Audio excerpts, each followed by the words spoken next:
volumes against enslaving people. Well, you believe homosexuality is wrong according to the Bible.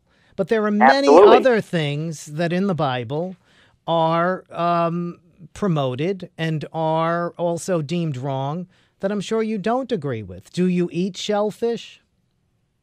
You know what? That is the silliest argument about the shellfish, because God is so clear when he says in Genesis chapter 9, before the Mosaic Law, that we can eat any animal on this earth that breathes. Did men sleep with their wives? Did men sleep with other people besides their wives? Do you want to hear my point about the shellfish or not?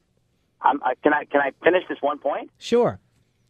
Listen, in Genesis 9, God commanded that we could eat every single animal on the face of this earth.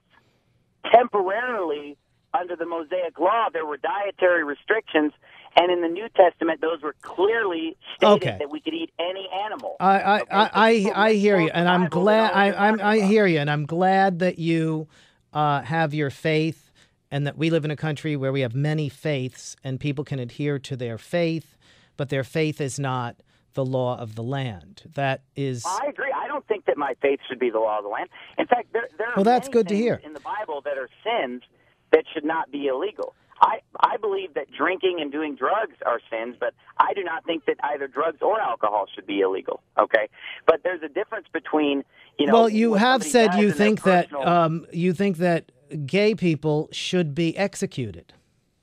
Only because the Bible says that they should, because they are. But you just predators. said that That's just because the Bible says something doesn't mean that it should be the law of the land. You just said that.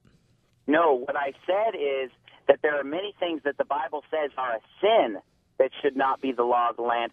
There are other things that the Bible says should be the law of the land, okay? And the death penalty is one of them. That's something that a nation should have in their law. Every sin were against the law, we'd all go to jail every day, because I'm sure I sin every single day, okay? I'm not saying every sin should be illegal, but violent criminals should be put to death. And according to the Bible, homosexuals are violent and they're predators, and that's why they should receive the death penalty. And that's what it says clearly in the Old and New Testament.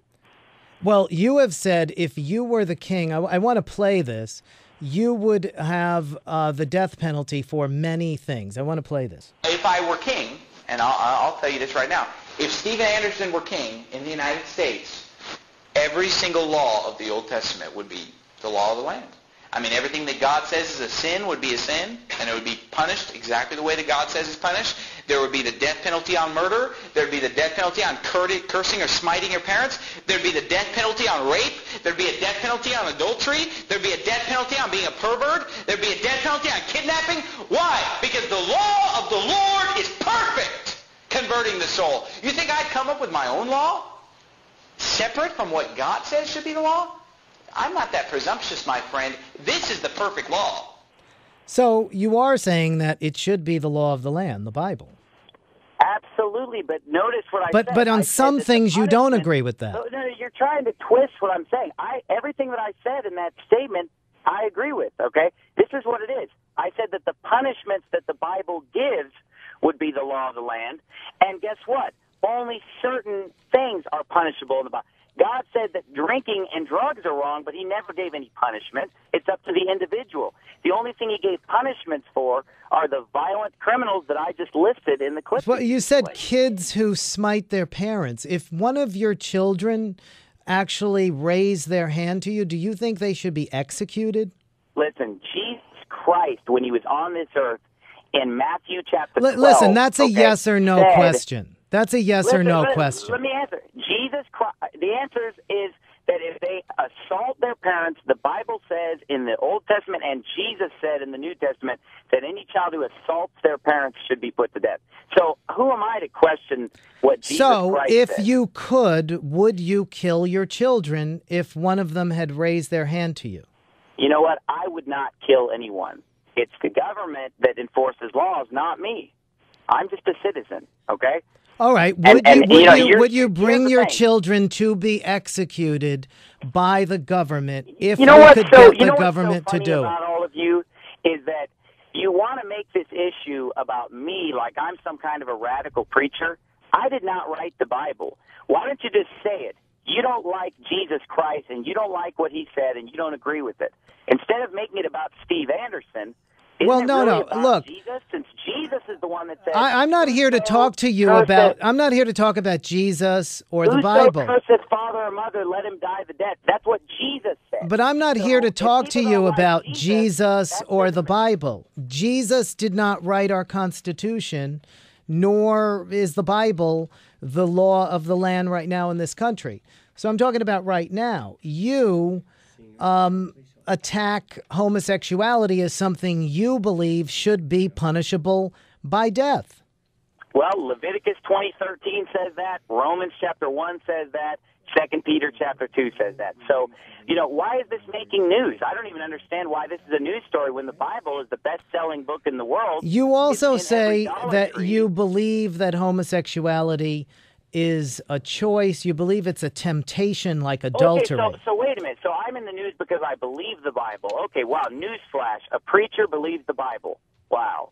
That's what the Bible says in Leviticus 20:13, Romans chapter 1. No, it's not that you believe the Bible. It's that you believe this country should follow the Bible and actually execute people like gay people. So wait a minute. So as a preacher of the Bible, I should believe that our country should have laws totally in opposition to the Bible, where murderers like Tiller can go on their killing spree, and where people should not have the freedom of speech to preach the Bible. Of course I believe that the Bible should be the standard for our government. What else should be the standard? Your atheist, humanistic views? I mean, what should be the standard? Well, there are many churches in this country, right? How many are there? Hundreds of churches. Most of them don't. And most of them abide by the laws of this country. Concerts and social clubs that call themselves a church. But most of them abide by the laws of this country. And I'm one of them because I have not broken any laws. You're saying that the laws of this country should be changed, so you do believe that gay people should be executed. Do you think that there's a Baptist church in America that doesn't think that our laws should be changed and that thinks that abortion should be funded by my tax dollars? You believe that gay people should be executed, correct? You believe the government should change to execute gay people. Absolutely, because they're pedophiles and molesters and predators, and they harm children, and yes, that's what the Bible says. And well, so you know what? I know many people. I live right in Chelsea in New York City who are gay, who are not child molesters, and I know many straight people who are child molesters. There was that guy who just kidnapped that girl and kept her in his backyard for all those years.